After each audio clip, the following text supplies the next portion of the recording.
Hello everybody, my name is Dave Lash and I'm here to talk to you a little bit about the Calente electronic attack frigate, the Keres. It is my favorite ship in EVE Online. I probably fell in love with it a couple years ago when I first started playing the game, as it was I didn't see it in space. Wasn't being flown a lot, and a lot of people said, "Oh, you don't want to fly that. It's not good." So as a result, I got even more curious with it, and I like the mythology behind it as well, as a winged female that hovers over a battlefield, picking and choosing who to kill, which I find pretty darn sexy. So I'm going to tell you a little bit about how I fit mine that I've learned over trial and error many times of getting blown up, and talk a little bit about tactics, how to fly the ship, and what to engage and what not to engage. So right off the bat, let's go to talk a little bit about what the Keres is all about. The Keres has two great bonuses. It is a frigate hull, which makes it fragile, but it has two really nice bonuses. One is 5% bonus to remote sensor dampness effectiveness and a reduction in the capacitor use for it. And another great bonus, which is the 10% bonus to warp disruptor range.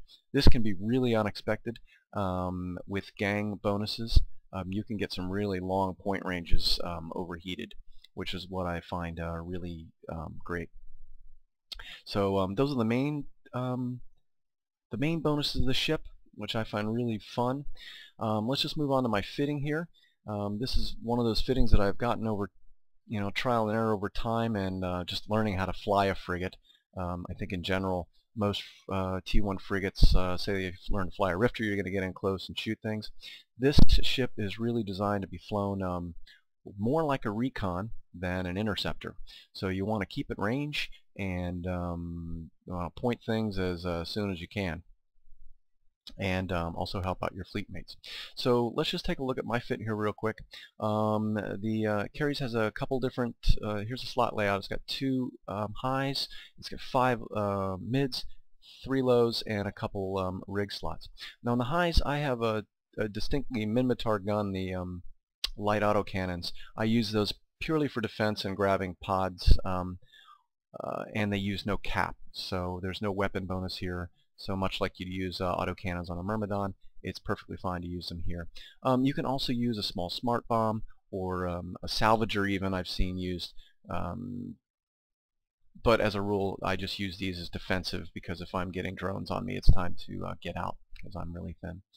So we'll go to the mids here. I have a GISTI B-type micro warp drive. I am the firm believer that if you're not supposed to be in close where your signature radius is going to matter, it's supposed to be away and not being targeted. So speed is life in the fighter pilot's old adage, so micro warp drive will get you there fast. Unheated, this will go about 2,900 meters, 2,900 meters per second. You can overheat for those oh shit moments, and of course with bonuses, this ship really gets nasty, speed bonuses. So I highly recommend that. The GISTI B is only about 14 million ISK, so I think it's a pretty good investment, as well as for CPU reasons. I also use, in the mids, I use 3 sensor dampeners. One sensor dampener, you will notice, will go take the scan range down to 51% of normal. So if you have a battle cruiser, it'll take it down to 25-kilometer locking range. After that, it goes down to, you can take it all the way down to 10.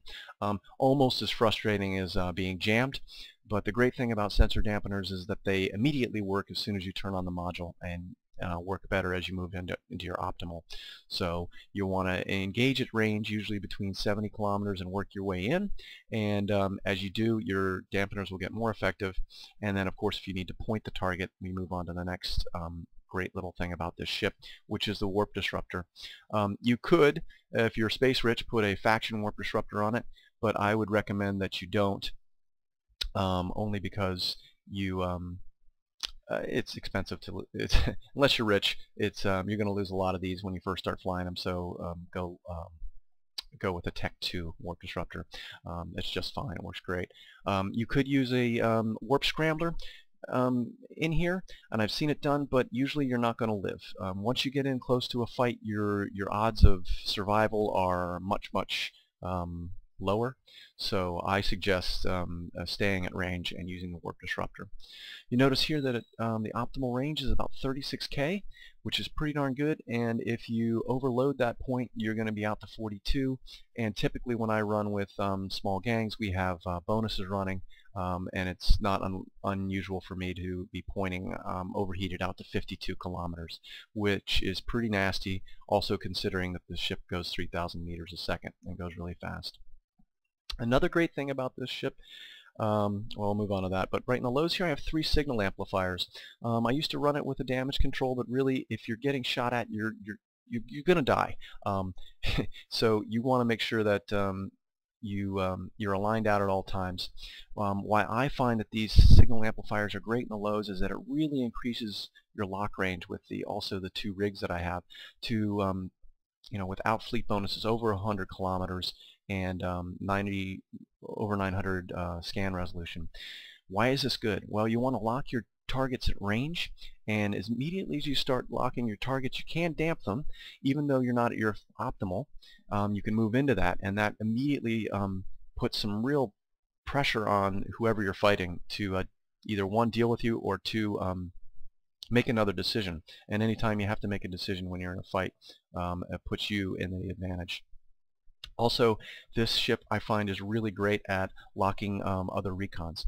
Ships like the Falcon or the Rapier will not lock as fast as I will unless they're sensor boosted, and typically I will be able to burn into range and damp them and get them pointed before they know it. So good with bombers. I tend to stay away from bombers in nullsec because you'll be toast pretty darn quick. But you can really wreak some havoc on recons here. In the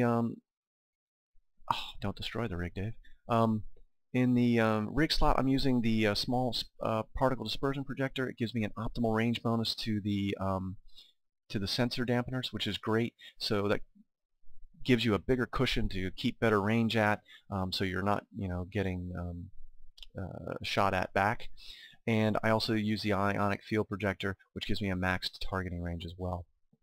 That maxed targeting range is part of the reason it helps me get out to 100 kilometers. Now, what would I go use the ship with? I usually typically fly this in low sec. I have used it in null sec, but it's usually unwarranted unless because you're usually flying in larger gangs. But for smaller gangs, it's great. You got to watch out for smart bombs, obviously, like any frigate does. But I would go after battlecruiser gangs and battleship gangs. 1 damp can usually take a battleship out of the fight, and 3 damps will lock it down completely. 9 times out of 10, I'm using sensor dampening scripts, and I'm using the targeting range. I have the other ones loaded here. I'm using a targeting range script that will effectively reduce the targeting range of your enemy pretty quickly. The only other times that I've used scan resolutions have been when I'm dealing with logistics. Now, when you're dealing with logistics and you're far away from the fight, you got to keep an eye out for other interceptors, but if there are none, and you can get 3 scan resolution dampening scripts on a logistics ship, it usually means the end of the fight, only because the logistics ship cannot quickly lock what's being shot by your fleet, and also keeps keeps them from relocking other ships if, say they get jammed or something like that. So unless they have everything already pre-locked, which is usually not the case, it can really ruin their day. I've also on a couple occasions used it on triaged carriers at range, and that to some effectiveness as well, but had to warp in and warp out because you immediately get immediately primary. But those are the other great roles for the ship. There's a small drone bay here. I usually don't use put anything in it. It's only good for 1 light. You could probably put like an armor maintenance drone or something in there for your fleet. I don't know, but I never usually use it. But I would say that with the scripts, the targeting range, and also the long distance point, if you fly this thing, the Keres at range and are able to pick your targets, you can really be nasty on a battlefield with your gang. So So that's how I kind of fly it. I've been more than one occasions run into battleship gangs, fast battleship gangs such as Keres, and was able to damp it so it couldn't attack me, keep up with it, and also point it till the fleet got in. I like to use this ship in combination with web ships. It really ruins people's day. Well, I hope you enjoyed this short little clip. This is my first of, I hope, many educational films. The next film I put up will be a little bit more of the gameplay, actually how to get into a fight with the Keres and stay alive and help your gang out. If you have any questions, please feel free to ping me in-game at my real-life name. So take care, and thank you very much.